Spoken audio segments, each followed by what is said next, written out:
nje kancane nje. Baba igama likaYesu.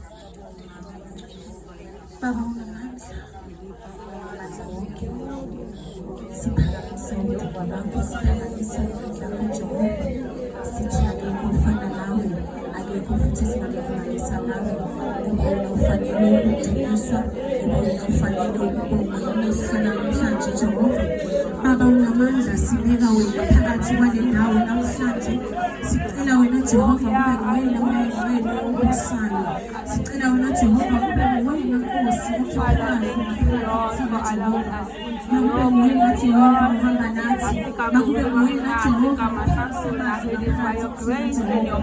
Baba unamandla,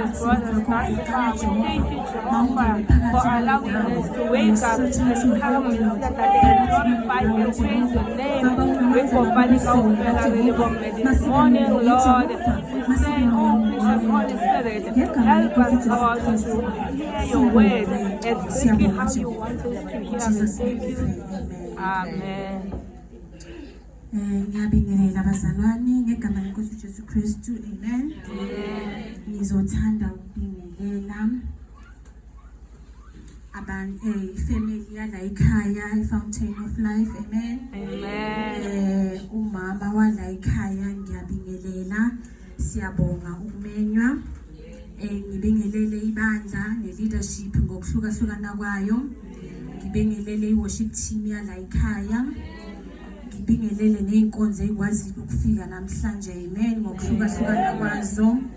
But most of all ngizobingelela kakhulu ngibonge futhi ku-Existing Faith. Hallelujah. Ngiyabonga kakhulu ngokuthi bahambile nami bazalwane, ngilibonile uthando ngabomama base-Existing Faith bazalwane.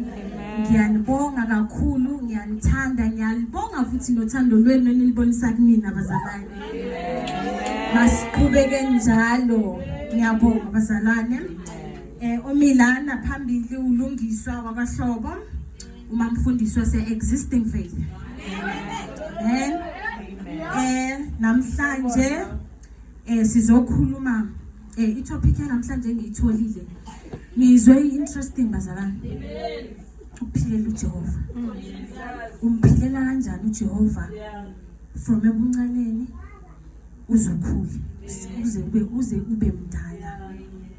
Engathanda ukusho nje kukho konke ukuphilela ave kumnandi ukuphilela uNkulunkulu from ebuncaneni. Ukuthola imfundiso usemncane ukhule nayo. Bazalwane, uma uyithole umncane imfundiso iyaguide. Uyayazi ikubonisa i-direction ekufanele uhambe ngayo. Uyazi ukuthi kufanele wenzeni ngasiphi isikhathi. Uyazi ukuthi kufanele uyithibe kuphi. Uyazi ukuthi la awungeni, la uyangena bazalwane. Amen. Kunokuba uyithole sowumdala. So uyithola lapho khona sowubona ukuthi sohambile waphambuka, wanyathela lapho engafanelanga unyathele khona, wazenza izinto bengafanele uzenze. But we thank the Lord bazalwane. Amen. We thank the grace of the Lord. Ukuthi unathi ngazo sonke isikhathi. Ukuthi uyasibonisa uthando lwakhe noma sesibadala. Still siyalibona uthando lwakhe. Amen. Sibonile insindiso sesibadala. We thank him. Amen. We thank the blood. Amen. Sibonga igazi elachithekela kuthina, elawela kuthina thina sahlanzeka. Namhlanje sinjenje uJehova. Amen. Namhlanje sinjenje igazi lasichithekela bazalwane. Namhlanje siyahamba nje insindiso ave kumnandi ukwazi insindiso, ukuthatha insindiso usemncane. Namanje bazalwane sijabulele siloko sibadala. Bakhona vele sebeyithole babadala. Siyabonga. Mina ngihleze ngimbonga uNkulunkulu ngithi Nkosi ngiyabonga ngoba ngiyitholile. Kunalo ongakayitholi, hayi nokuthi uyayifuna akayazi bazalwane. Because kulesikhathi esikuso manje siphila izinto eziningi like kuyaphilwa bazalwane. Lo mhlaba lo wonakele kakhulu. Lo mhlaba lo umoshakele, abantwana bethu bayakhula, ulusha liyakhula silibhekile. Ukhulela emehlweni ethu usaba nokukhuza bazalwane. Ayeke umkhuza umntwana ulusha lamanje ake kulikhuza thina kungcono bekungcono thina ngoba besazi ukuthi if ungatholakala kuphi ngesikhathi esinje uzokushaya lo muntu loyo muntu omdala uzokushaya kodwa manje bazalwane kulesikhathi esiphila kuso iyouth yanamhlanje ake kuyishaya ngoba uzoyishaya izolanda umama wakhe ngoba uzomshaya uzokutshela ukuthi awusumama ubani wena bathi ke bazalwane asibongeni ulusha esilithola phakathi kwendawo ngathi singalifukamela bazalwane ngathi singalikhusela ngaso sonke isikhathi noma sikhuluma nabo ukhulume bazalwane into ezomakha into wazi ukuthi umntwana lento lekusasa izomakha bazalwane so namhlanje mangivuka ekseni ngibhalile imessage yami yanamhlanje engizokhuluma ngayo mara ngithi mangivuka ke on my WhatsApp ngithola i-message le ethi okay ngithola incwadi from the book of Jeremiah 1 verse 5 to 19 ngithola bazalwane le ncwadi lena ngoba nami angeke ngize ngithi okay fine sengikhulile kodwa ngisemusha nami ngisahamba endleleni ebusheni bami ngiyazibuza ukuthi futhi ngithi hawu mara why angithi vele sengithole late vele insindisi I'm like mara ngizibone ngathi ngisasemncane for ukuthi ngashumayela ngihleze ngibuza lo ngithi hayi mara kanjani mina hayi abomama kufanele bambe lapha ngwethu bazalwane kube yibo abashumayela elizwi bengiyitshela kanjani ukuthi kufanele kahle kahle kuba abomama abashumayelayo kanti no isikhathi sethu nathi lesi amen uJehova umncane from ebuncaneni bakho uyazi ukuthi wena ubekeleni yes singashumayela umntwana ona 5 years uma ngabe uthi lo mntwana uzokhipha ngomlomo wakhe ngoba uJehova umthembile ngoba uJehova uyamsebenzisa yes uzosebenza umntwana uzokhipha umlayezo lo uthunile uJehova so le ncwadi ngithi mangithola namhlanje ngajabula enhlizweni yami ithi I knew you before I formed you in your mother's womb. Before you were born, I set you apart. yes Ngithanda lelo gama to set you apart bazalwane. yes And appointed you as my prophet to the nations. Bazalwane, lezwi leli ngithe mangiqala ngilizwa ngithi hayibo. Okay, ungazili vele soloko lezi silazi ukuthi ngikwaze usasesiswini sikanina uyihlwili. yes But I never knew ukuthi okay, yes ngisasesiswini sikanina, but hayi ukuthi phela fanele ngizoma phambi kwabantu ngishumayela. Hayi ukuthi fanele ngakha abantu.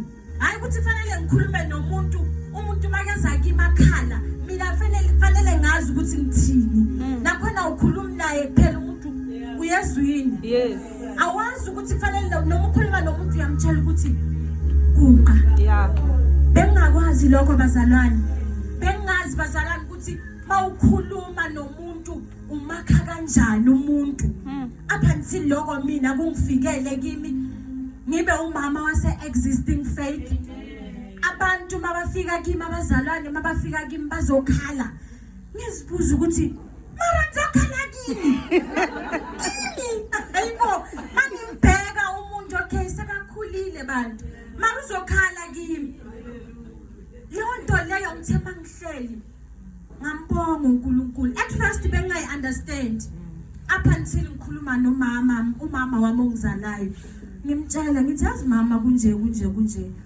wathi uNkulunkulu ukukhethile mntana yes uzoyihamba le ndlela wathi uNkulunkulu ukhethe wena ukuthembile for abantwana base existing faith ngaqala ke nami ngazibona ukuthi okay ngumama yes noma bakhuluma nami bathi mama bazalwane bayangifanele bayalibiza igama lika mama ngazi nami ukuthi kanjani sometimes benga-understand ukuthi hawu uzothi mama kimi wangathi phela nami abantwana bazothi mama nawuthi mama kimi up until ngi-embrace lento yobumama kimi ngayithanda bazalwane ngaqala phansi ngagoqa ngacela uNkulunkulu ukuhlakanipha yeah ngacela uNkulunkulu ukuthi anginikeze i-direction yes ngicela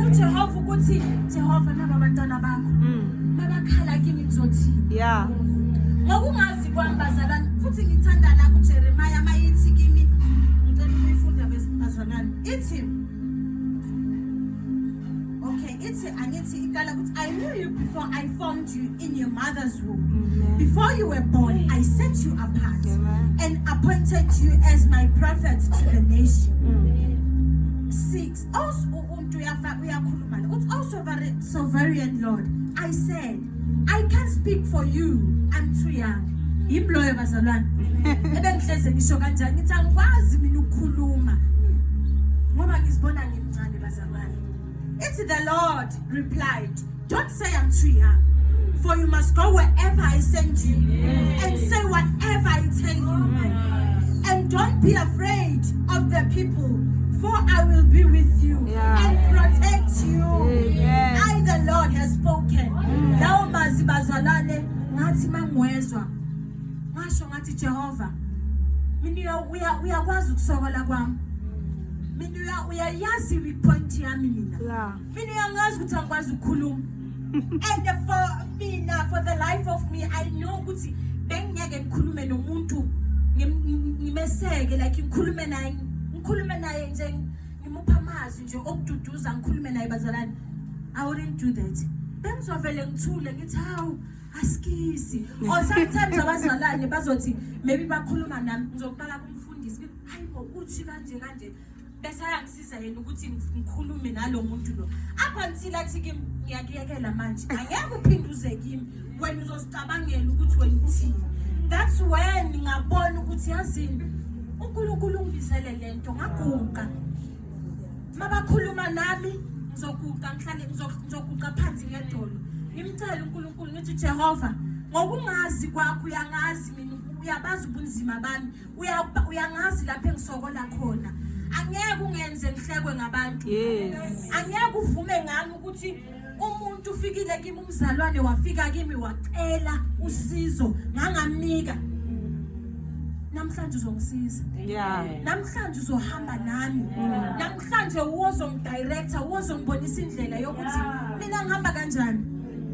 Bazalwane sisayihamba le ndlela. Amen. Bazalwane ubude bendlela bukhona. Sisayihamba ekuyihambeni uyamnxusa futhi uNkulunkulu. Ekuyihambeni uyamcela uJehova ukuthi Jehova hamba nami. Kulelanga la namhlanje ngithe mangimenywa mangithola isimemo kumama umshane. Angazi ukuthi ngizothini bazalwane. Ngathi hayi ngiyasaba mina. Ngamtshela umyeni wami ngamtshela ngathi hayi mina ngiyasaba ngikhone. Wathi hayi bo ngathi hayi ungamnika amanamba ami. Wangamniki ngiyasaba. Wathi hayi wangibheka ngokungazi kwakhe vele wangizwela vele wathi hayi wathula wahlala phansi wayicabanga lento wathi hamba uNkulunkulu uzoba nawe. Amen. Futhi nemessage ngizothini ngisho kanje ngithi ngizothini mara ebantwini wathi hamba. What from now on the message abakunikeze yona ikhulekise. Amen. And ungaceli iwisdom from ngaphandle. Cele kuye uJehova. Ngathi ngiyavuma. Ngiyakulalela umyeni wami. Amen. Mele ngilalela into oyishoyo and ngiyazi angeke uzumlahlekise. Ngizoyihamba le ndlela. Amen. Uthe makayithatha vele amanamba wami. Ngakhuluma naye sakhulumisana sazwisisana. And then from lapho ngakhuleka bazalwane. Ngayikhulekisa bazalwane. Ngisaba nokunikeza abantu basabazalwane base-existing faith post. The way bebunzima ngakhona benginikeze nje usuzi ayiwanitha isuzi ngizohamba nawe. Mara because of abazalwane abomama base-existing faith bazalwane ngiyabathanda yazi ngiyabathanda. Yibo abazibonakalisile ukuthi siyathanda ukukweseka. Yiba basibonakalisile ukuthi hayi mawufuna ukuhamba nathi sitshele. Bengisaba nokusho ukuthi hayibo ngimeniwe bazalwane. Asambeni. Bona ngibone ngabo nje sebeqoqana bazalwane. Ngasho ngathi Jehova ngiyakubonga. Amen. Ngiyabonga ngokuthi nje unginikeze abomama bazongiunderstanda. Abazohamba nami le ndlela le nami engisafifiyela kuyo. Mara bahamba nami bazalwane. Amen. Ngiyabonga kakhulu bazalwane. Amen. So namhlanje ke itopic namhlanje ethi how to live for God. engithintile kakhulu ukuthi sithanda uJehova kuyo yonke into yethu bazalwane. Amen. Incwadi yakhona sizoyithola kuMatthew 22 verse 37.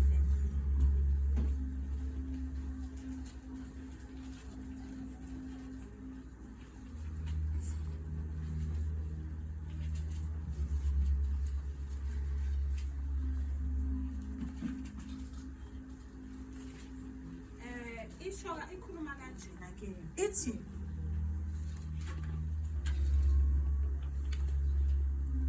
you shall love the Lord with all your heart and with all your soul and with all your mind bazalwane. Ngakho konke kahle kahle le ncwadi lena ithi thanda uJehova mawufuna ukuhamba endleleni kaNkulunkulu, mawufuna ubumqoka ukuhamba naye uJehova, qala uthande yena.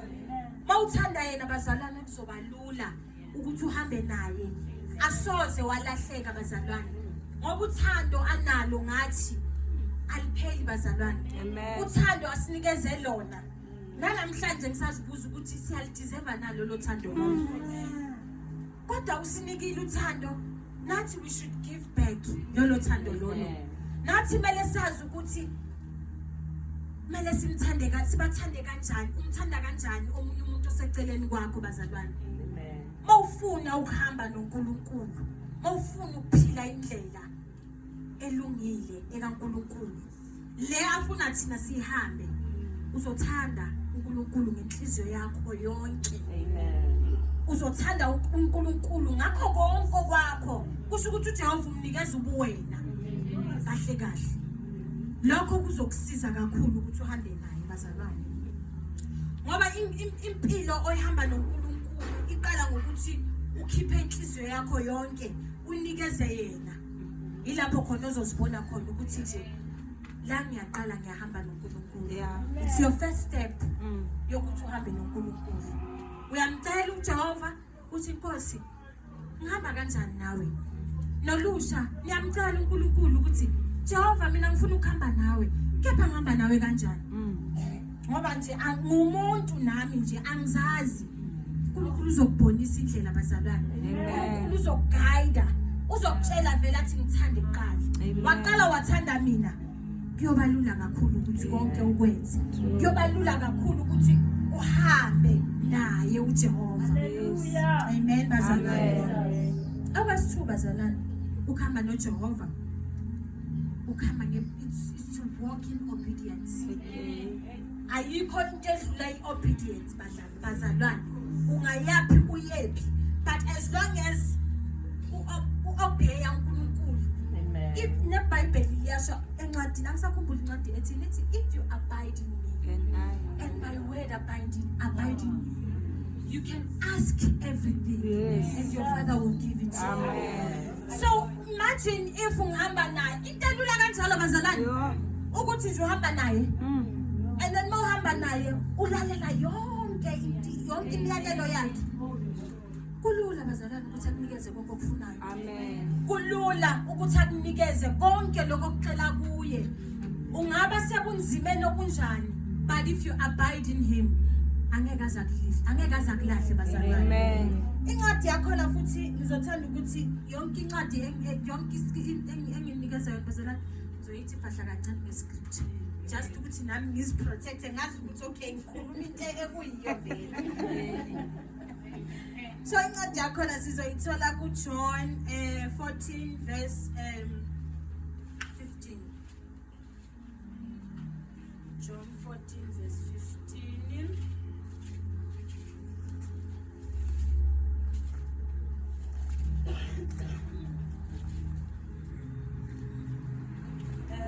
Ifundeka kanjena.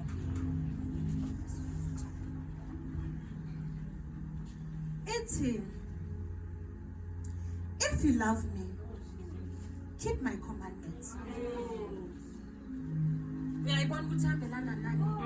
Nokuthi if you abide in me. If uyangithanda ngempela, ungakhona ukuthi uyilalele yonke imiyalelo yami. Yes. Makathi yenza kanje uzokwenza. Yes. Ngoba uyayilalela imiyalelo yakhe. Yes. And mawuyithatha imiyalelo yakhe bazalwane, yonke into yakhe iba lula.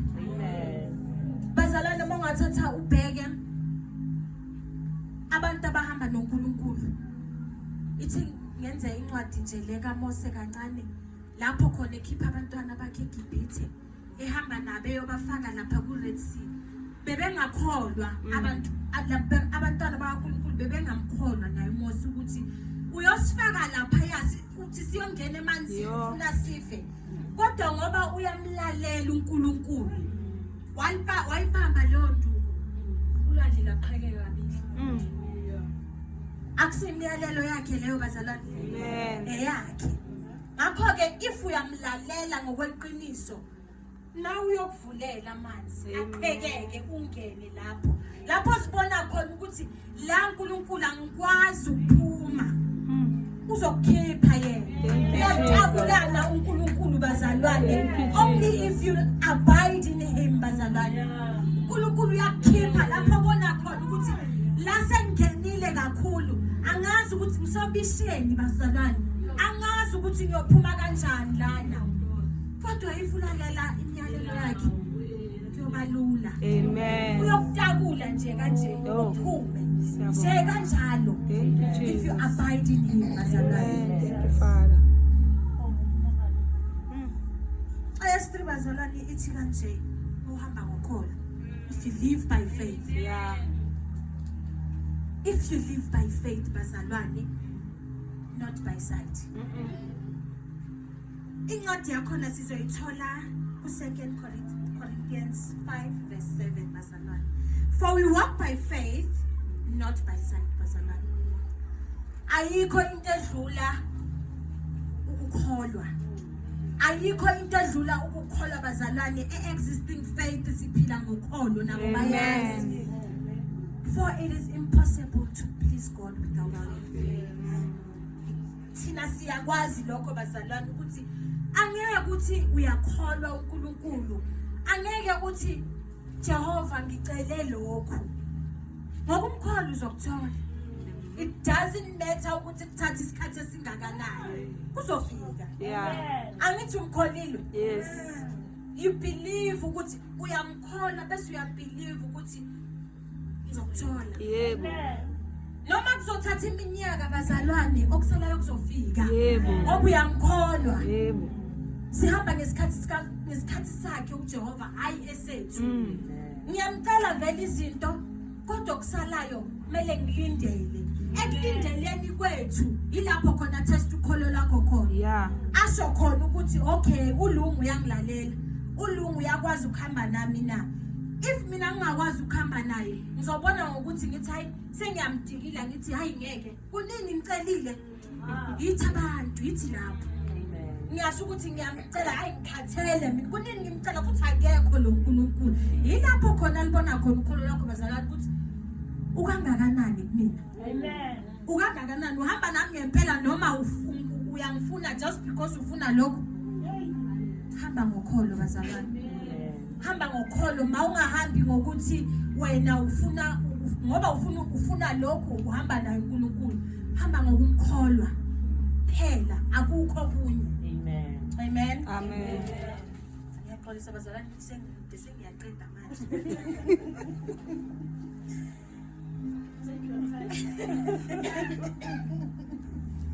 Bazalwane another point ukuthi sithi khuleka. Yeah. Ayikho into ongayenza ngaphandle kokukhuleka. Ayikho into ongayenza ngaphandle kokuthi ukhuleke. Bazalwane ukukhuleka yiko kusondeza kakhulu uNkulunkulu. Yes. Ukukhuleka yiko kusondeza kakhulu kumdali ngoba uyazi ukuthi ilapho khona uconnecta khona naye. Ilapho khona kwazi ukucela ukuthi Nkosi yazi nje yazi Nkosi kunje. Uyaconnecta wena naye. Isikhathi sakho naye esi-intimate. Owazi ukuthi lapho khona le angeke ngikwazi ukuyitshela umunye umuntu but ngiyitshela wena kuphela.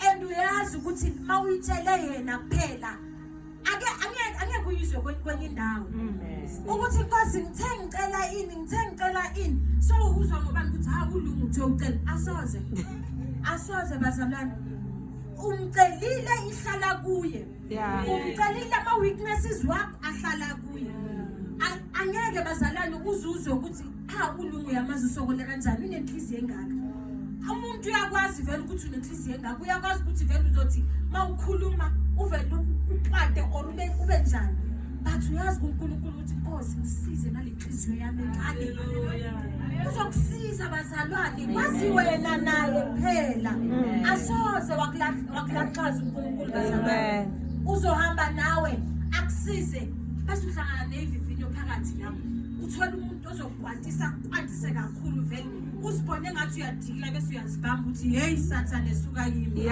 angishoya khumbula manje ukuthi hayi mani konje ngicelele ukuthi mina engisokola ngayo but ngoba ngiyakhuleka ngiloko ngiyammusa uNkulunkulu uzomsiza Amen.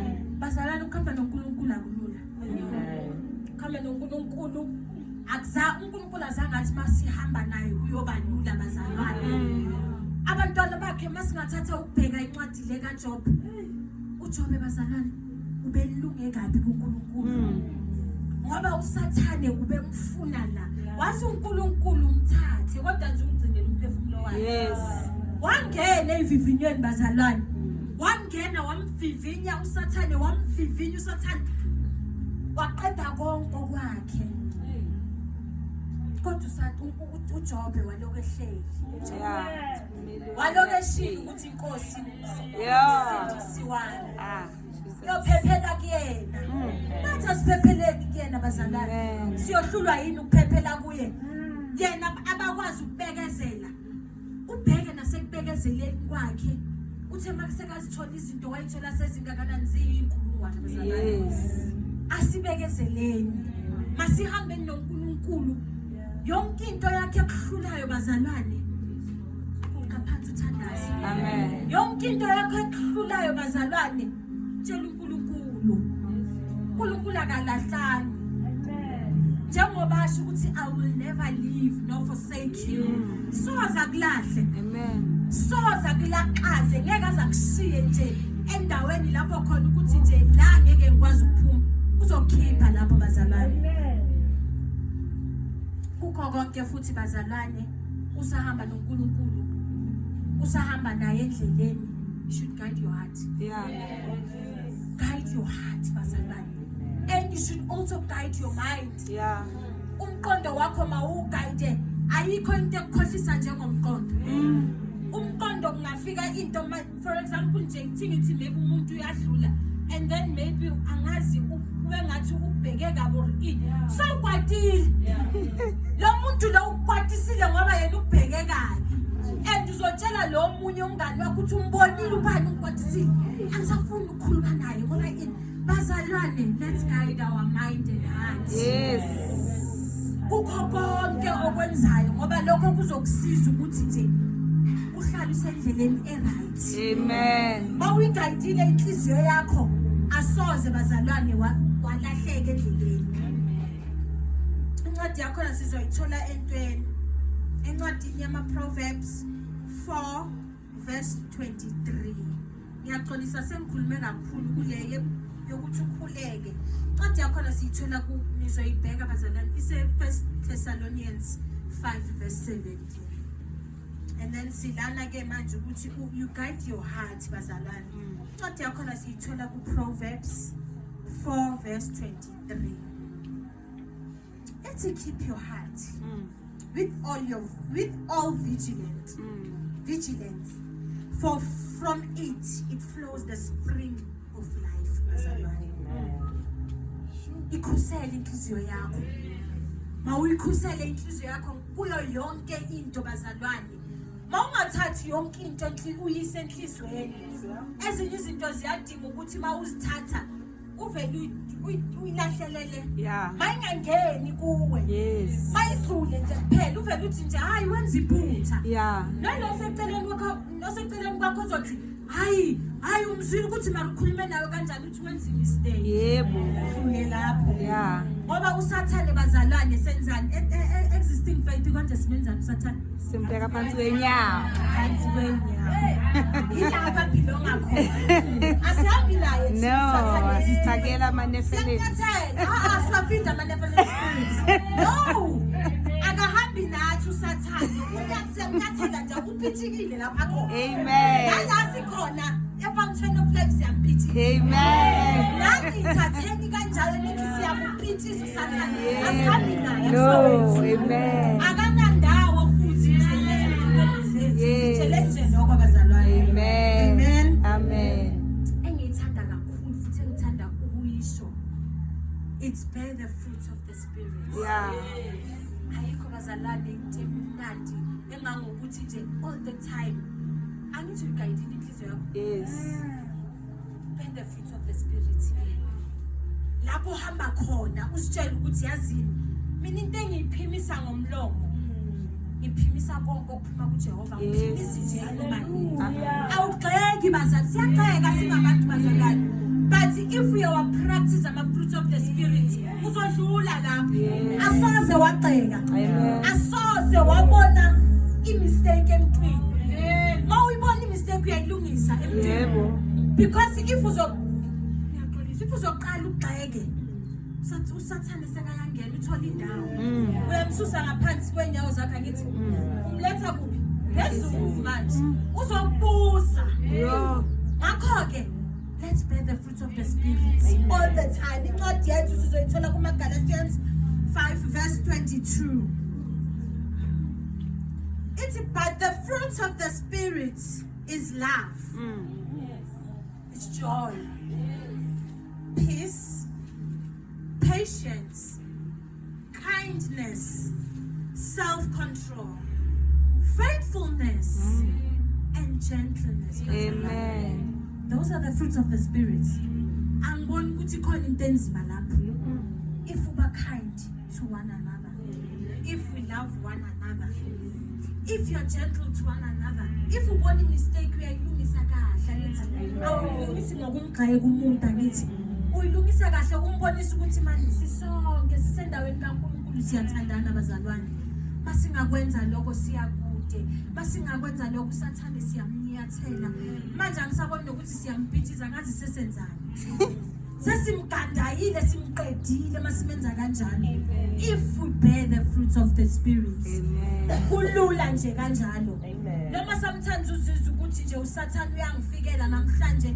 But uyasitshela ukuthi Jehova Satan ulanga phansi konje ungakuphi phansi kwenyawo konje ungakuphi ula sala la ke umpitshise basalana usathana usathana ka deserve ukuhamba nathi aka deserve ithuba empilweni zethu nakini yuthi usathana ka deserve ithuba empilweni zenu usathana ningamvumeli ukuthi kube nguyena obusayo kini kube uye ohlala nathi ohamba nathi usathana kuyuthi kulesikhathi samanje ngathi banipepile the way kungakhona ngoba yonke into noma ukhulumana uzokuphendula into eyale bampepile bazalana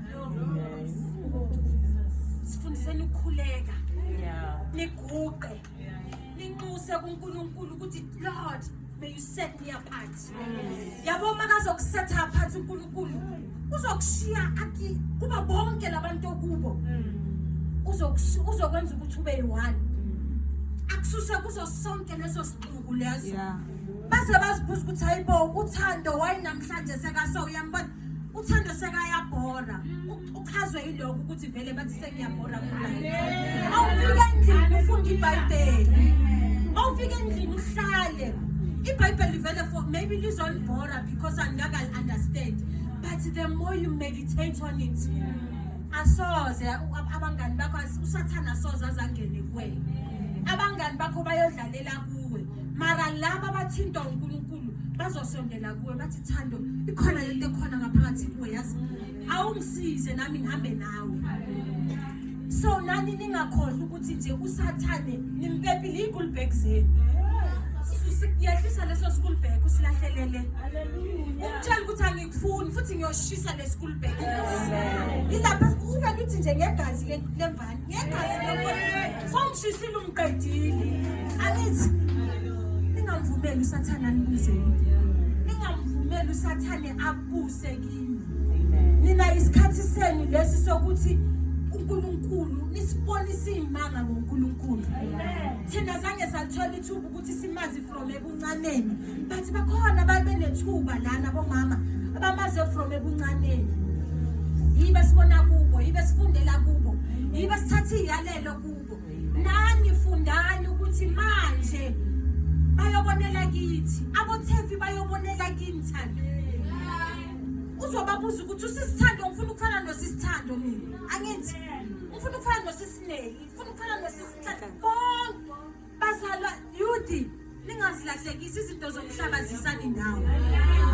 izinto zomhlaba ziyalahlekisana and after lapho usathane uyakuthatha ngithanga kadile ngakho wenza isaluwa uzosala uyikopokopo lomuntu awusana niksi and funny enough abafana bayakutshela ukuthi akusena niksi la tabanga imagine ezikhenye uyazikhenya uma uyintombazane noma uyindoda noma umfana uyazikhenya uyazikhenya noma uhamba uyikhenye mina ngisayikhenya namanje mina futhi into engithande kakhulu ukuthi ngathola vele umzali ostreet kahle bengingakwazi nokuphuma ngidlale nabanye abantwana ngaphandle bengima ngaphandle mangithi ngiyadlala makuthi kuzoyi1 ngaphandle athi angithi neza ningakho emhlabeni sithi si2 indethwini lami athi dlalani nobabili ngaleso sikhathi sihalela ukudlala nabanye ngaphandle but asikhoni bebangangena abantu thina ejaridi ngase ngakhula ngase ngaba mdala ngangaba nabangani because umama bekangabafuni ene bekazothi makangena athi ufunani maybe uzosibuzela athi mtshela ukuthi ahambe uzophuma ahambe vele bebamazi ukuthi mashandu yanyiwa nabo namanje ngakhula nje nalokho ukuthi nje vele ngidlali nabantu ngakhula vele ngingakwazi ukusocialize nabantu because bekasivalele at first bengithi hey mara nawe lokho kolo yazi usibalekisele ngamathuba but ngithe mangikhula ngathi ngiyabonga yazi umama lo onje namhlanje it's because of you it's because of wena wasivala wasithi sasithi awufuni to restrict awufuni sidlale awufuni senze mara now I understand ukuthi why bowenza kanjalo ngakhula ngaba ulungi lo enguye namhlanje she's very proud of you amen and nayo futhi uze asho athi niyayibona ke imfundiso zami siyazibona so nani lusha maningazilahlekisela amathuba if manje uhlala endlini futhi even manje kunanama wifi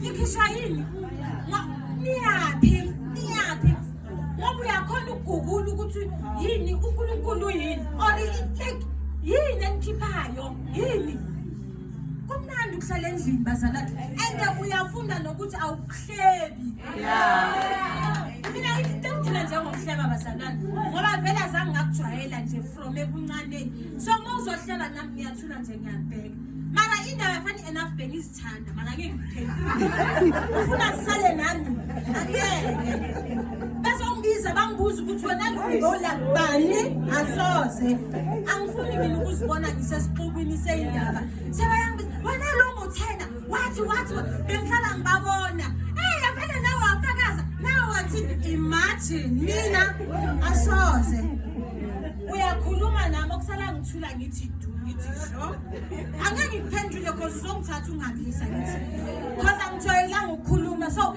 le ongizoyikhipha yokuqala uzoyithatha uyihambise and uzoyitwista angikwazi nokulwa sekuzobiwa ngani manje bazalwane ezinye izinto uyazibona uyazikala uzibheka ukuthi le I-access standard sami uzisethela i-standard from ebuncaneni uzitshela ukuthi la angifinyeleli ukhule nalokho nabantu noma bathi hey uyaziqhenya uthi ngiyabonga Okugcina-ke bazalwane, it's persevere. Ukuhamba, it's persevere through trials. Akulula bazalwane ukuhamba noJehova. Uthe ufuna ukuhamba naye, wabuza ukuthi okay ngiphila kanjani? Ngihamba kanjani nawe Nkosi? uNkulunkulu wakutshela ukuthi ngithande. uNkulunkulu wakutshela ukuthi kukho konke phila hamba ngeobedient. Wathi hlala okholweni, live by faith. Ithi pursue holiness, leyo ngikhohliwe futhi. Ithi pursue holiness and be set apart. Samcela ngithi uNkulunkulu ukuthi ngihamba nawe. Enye ithi pray continuously. Uloku khuleka bazalwane. Angithi kokunye awubona ukuthi mara lento engikhuleka nayo yini. Sometimes ubona kanjani but still uyaqhubeka. Still uyaqhubeka. Still uyaqhubeka. Kukho konke kuvela ivivinyo bese ithi guide your heart. Uyaziguide kukho konke and you also guide your mind bazalwane. Ngoba umqondo wakho ayikho into ekhohlisa njengomqondo nanenhliziyo. Zizokukhohlisa lezo zinto uyibone nje ulahlekile. After lapho ithi bear the fruit of the spirit. Mawuqeda ukubhera ama fruit of the spirit manje you persevere. Ama-trials athi maweza bazalwane uyazi ukuthi manje yini into yakho nasi isifiko sakho kukho konke uyazi ukuthi wena uvika ngani bazalwane uyazi ukuthi wena ukhosela kuphi ekhoseleni kwakho ungakhohlwa ukukhuleka ekhoseleni kwakho ungakhohlwa uNkulunkulu ukuthi uhamba nawe ungakhohlwa ukuthi bonke labakade bahamba naye uNkulunkulu nabo badlule evivinweni nabo bahamba naye sekumzima sebebona noAbraham emcela uNkulunkulu ethi Nkosi ngicela umntwana wamnikela ngakho 100 mtshela ekugugeni khani uzothola umntwana ubekezela akulula bazalwana uNkulunkulu azangathi mawuhamba nami uzobalula mawuhamba nami akunazivivinyo ozozithola mawuhamba naye lapho khona ivivinyo ziba khona and nakhona lezo ivivinyo zithi mazikhona uzokwazi ukuthi wena uzibamba kanjani. Incwadi yakhona sizoyithola kuJames bazalwane, James 1 verse 12. Ithi blessed is the man remains steadfast under trials, faithfulness in hardships, honors God and builds character. Kukho konke bazalwane lokhu okukho kuzo zonke ivivinyo obakuzo bazalwane ama-trials ongena kuwo uNkulunkulu uzonokuthembeka mawulokuba kuma-trials ungakhohlwa ukuthembeka kuNkulunkulu ungakhohlwa ukuhlala kuNkulunkulu uhlale kuye ungasuki kuye kulobo bunzima lobo bazalwane and uNkulunkulu kukho konke lokho akwenzayo uzibindela nje character yakho ukuthi mawuphuma lapho uyophuma uyindlondlo uyophuma wena wazi ukuthi mina uNkulunkulu ngiyazi ukuthi wangimela la uyafakaza ngayo uJehova ngoba ngamanye amalanga bazalwane kuyofanele sifakaze ngoJehova ngamanye amalanga bazalwane kuyomele sisho sithi uNkulunkulu mina wangenzela lokhu nalokhu asifakazeni bazalwane ngoJehova masihlalene ebunzimeni masihlaleni kuJehova kuye kuyahlaleka bazalwane kuye kuyahlaleka and kunokuthula okunaphakade mohamba noNkulunkulu uzokuthola ukuthula mohamba noNkulunkulu uzothola ukuthi yazi ayikho kahle kahle into enzima emhlabeni ngoba uyazi ukuthi nje uyaziguqela uyacela kuye kunzima lakho ukumcela nje ukuthi awuNkosi ngenza kanje cha akukho nzima bazalwane asihlaleni kuNkulunkulu amen asizinzeni kuNkulunkulu mawuphile kuye mawazi ukuthi uNkulunkulu uyinkosi nomsindisi ngiyabonga bazalwane amen uzothanda nje ukushiya nalawo mazwi amen.